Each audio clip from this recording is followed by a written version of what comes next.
वज़ीर-ए-आज़म शहबाज शरीफ सरकारी दौरे पर सऊदी अरब रवाना। सऊदी वली-अहद शहजादा मोहम्मद बिन सलमान से मुलाकात करेंगे। खित्ते की कशीदा सूरत हाल पर तबादला ख्याल, इलाकाई सिक्योरिटी सूरत हाल और दोनों मुल्कों के दरमियान बाहमी ताल्लुकात पर गौर किया जाएगा। तर्जुमान दफ्तर खारजा का कहना है वज़ीर-ए-आज़म का दौरा बहुत अहमियत का हामिल है। पाकिस्तान को मशरिक़ वुस्ता की सूरत हाल पर तशवीश है। कशीदगी का पुरअमन हल चाहते हैं। खलीजी ममालिक से मुकम्मल यकजहती का इजहार करते हैं।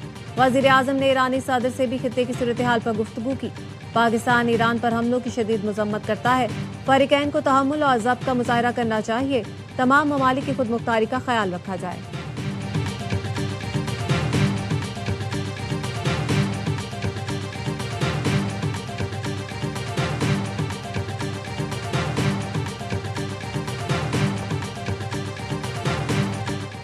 कराची सिटी कौंसिल में हंगामा आराई, हुकूमत और अपोजिशन अरकान गुत्था गुत्था।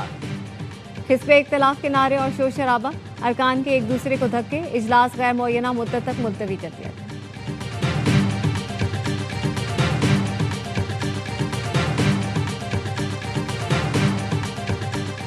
सोने और चांदी की कीमतों में कमी। फी तोला सोना 2900 रुपये कम होकर 5,40,362 रुपये का हो गया। आलमी मार्केट में फी ऑन सोना $29 कमी से $5,176 का हो गया। फी तोला चांदी 179 रुपये कमी के साथ 9,175 रुपये की हो गई। पीपल्स पार्टी का गवर्नर सिंध की तब्दीली का मुतालबा मंजूर। निहाल हाशमी को गवर्नर सिंध तैनात करने का फैसला। वज़ीर-ए-आज़म शहबाज शरीफ ने असम्बली सदर आसिफ अली ज़रदारी को भिजवा दी। वज़ीर-ए-आज़म शहबाज शरीफ से निहाल हाशमी की मुलाकात। वज़ीर-ए-आज़म ने तैनाती पर मुबारकबाद दी। फारूक सत्तार का कहना है ऐसे एक तरफा फैसले के बाद हुकूमत में रहने का कोई जवाज़ नहीं। हमें फिलफौर वफाकी हुकूमत से बाहर आ जाना चाहिए।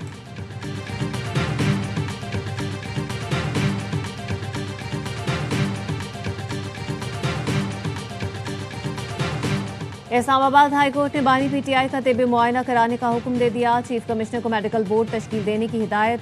डॉक्टर आरिफ और डॉक्टर नदीम कुरैशी को भी मेडिकल बोर्ड में शामिल करने का हुक्म। जेल रूल्स के मुताबिक फैमिली को आगाह करने की हिदायत। इस्लामाबाद हाई कोर्ट में समाअत के दौरान जज ने कहा डॉक्टर नदीम कुरैशी फैमिली के साथ राब्ते में रहें। लार्जर बेंच के ऑर्डर के मुताबिक वकला और फैमिली की बानी पीटीआई से मुलाकात करवाने की भी हिदायत।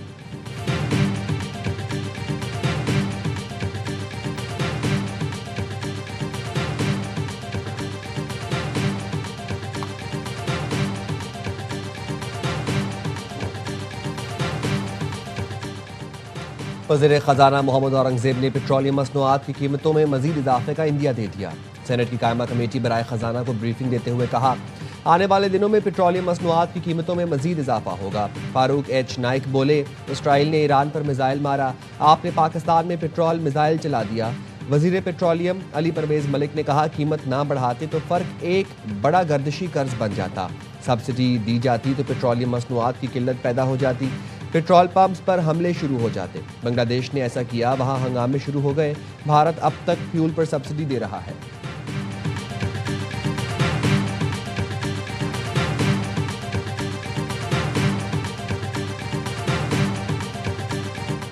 बैनुल-अक़वामी मंडी में खाम तेल की कीमतों में इजाफा। लंदन ब्रेंट खाम तेल की कीमत में 9.11% इजाफा, $100.36 फी बैरल पर पहुंच गया। वेस्ट टेक्सास खाम तेल की कीमत 8.57% बढ़कर $94.71 फी बैरल हो गई।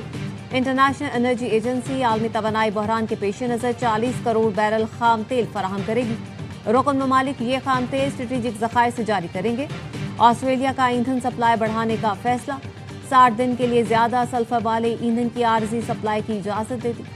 ऑस्ट्रेलिया के वजीर तवानाई क्रिस बोवन का कहना है कि सप्लाई में इजाफे के बाद बहाना 10 करोड़ लीटर इजाफी पेट्रोल फरोख्त कर सकेंगे।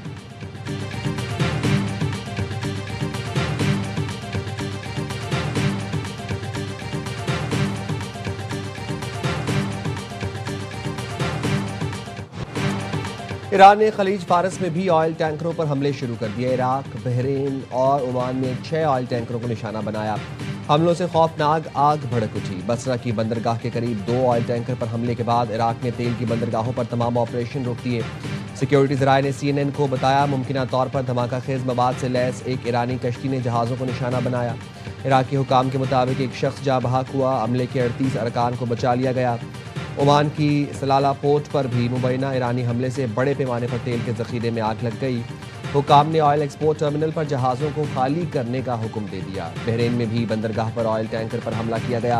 बहरीन की वजारत दाखिला का कहना है ईरानी हमले के बाद तेल और ईंधन के टैंकों में आग लग गई। धुआं इतना शदीद है कि शहरियों को खिड़कियां बंद रखने की हिदायत कर दी गई।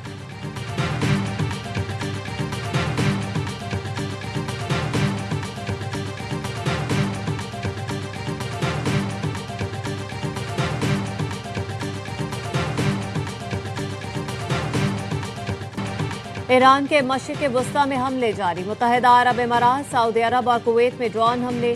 कुवैत में रिहायशी इमारत पर ड्रोन हमले में 2 अफराद जख्मी। सऊदी अरब की वजारत दिफा के मुताबिक रियाद के डिप्लोमेटिक इलाके की जानिब दागे गए ड्रोन्स मार गिराए। शीबा अल फील्ड के करीब 2 ड्रोन्स को नाकारा बनाया गया। दुबई के क्वीक हार्बर के करीब इमारत पर ड्रोन गिरा।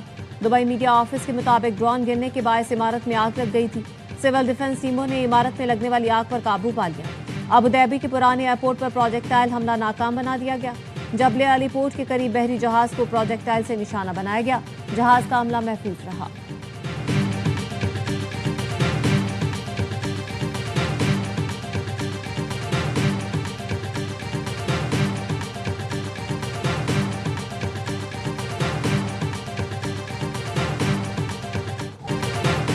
ईरान और हिजबुल्लाह की इसराइल के खिलाफ मुश्तरका कार्रवाई। वस्ती इसराइल धमाकों से गूंज उठा। इसराइली मीडिया के मुताबिक रॉकेट हमलों में शेरोन में बड़े पैमाने पर इमारतों को नुकसान पहुंचा।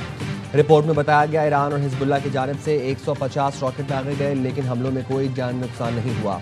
पास तरान इनकलाब के मुताबिक कदर, इमाद, खैबर शिकन और फतह मिसाइल के जरिए हमले किए। हदफ तल अवीव, हैफा और खित्ते में अमरीकी अड्डे हैं।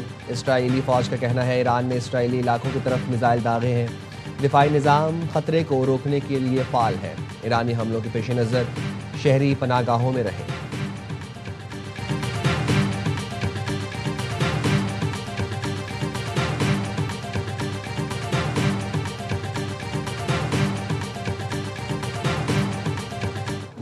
अमेरिका और इसराइल के ईरान पर हमले जारी। तेहरान, अस्फहान, काशान और शिराज समेत दीगर शहरों में बमबारी। प्रदेश में इसराइली हमले में फलफरोश शहीद हो गया। तेहरान के जनूबी इलाके में इंडस्ट्रियल जोन पर बमबारी की गई। यूनिसेफ का कहना है ईरान पर अमरीकी और इसराइली हमलों में अब तक 200 से ज्यादा बच्चे शहीद हो चुके। ईरानी वजारत सेहत के मुताबिक इतना बारूद बरसाया गया कि 1 करोड़ 40 लाख अफराद की जिंदगियां खतरे में पड़ गई हैं। स्विट्जरलैंड ने तेहरान में सिफारत खाना आर्जी तौर पर बंद कर दिया। इसराइल का बैरूत के मज़ाफ़ात में शदीद तरीन हमला, 6 अफराद शहीद। इसराइली हमलों में अब तक 634 लबनानी शहीद, 7,60,000 अफराद बेघर हो चुके हैं।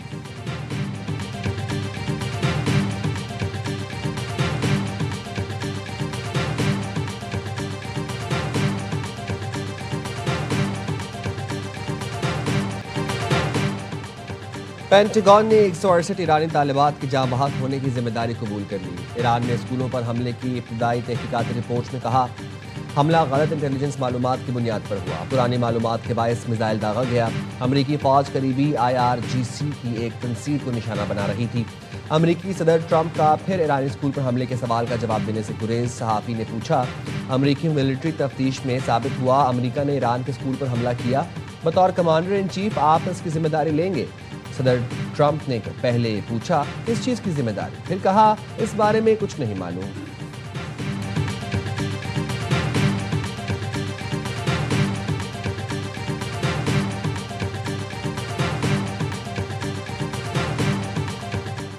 अक़वाम मुत्तहिदा की सलामती कौंसिल में ईरानी हमलों के खिलाफ करारदाद मंजूर। बहरीन ने ईरान के खलीजी ताउन कौंसिल ममालिक और उर्दन पर हमलों की मजम्मत की करारदाद पेश की थी। पाकिस्तान समेत सलामती कौंसिल के 13 अरकान ने करारदाद के हक में वोट दिया। ईरान के खिलाफ करारदाद की वोटिंग में रूस और चीन ने हिस्सा नहीं लिया। UAE का ईरान के हमलों की मजम्मत पर मबनी सलामती कौंसिल की करारदाद का खैर मकदम। रूस की तजवीज़ करदा फौरी जंगबंदी और मुज़ाकरात शुरू करने की करारदाद अमरीका ने वीटो कर दी। रूस, चीन, पाकिस्तान और सोमालिया ने करारदाद के हक में वोट दिए। पाकिस्तान के मुस्तकिल मंदूब आसिम इफ्तिखार ने कहा ईरान पर हमलों ने आलमी अमन को खतरे में डाल दिया। गैर जरूरी हमले करके खित्ते को तनाज़ुर में धकेल दिया गया। पाकिस्तान ईरान का हमसाया है। ईरान की सूरत हाल का असर हम पर भी पड़ता है।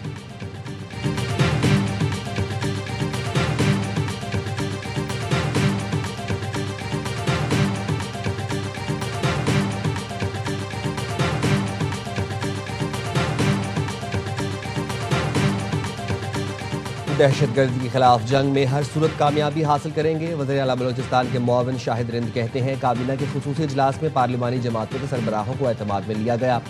10 साला प्लान में कौमी और अस्करी क़यादत से मुशावरत की गई। ये सूबे में अमन, तरक्की और खुशहाली का जामे मनसूबा है।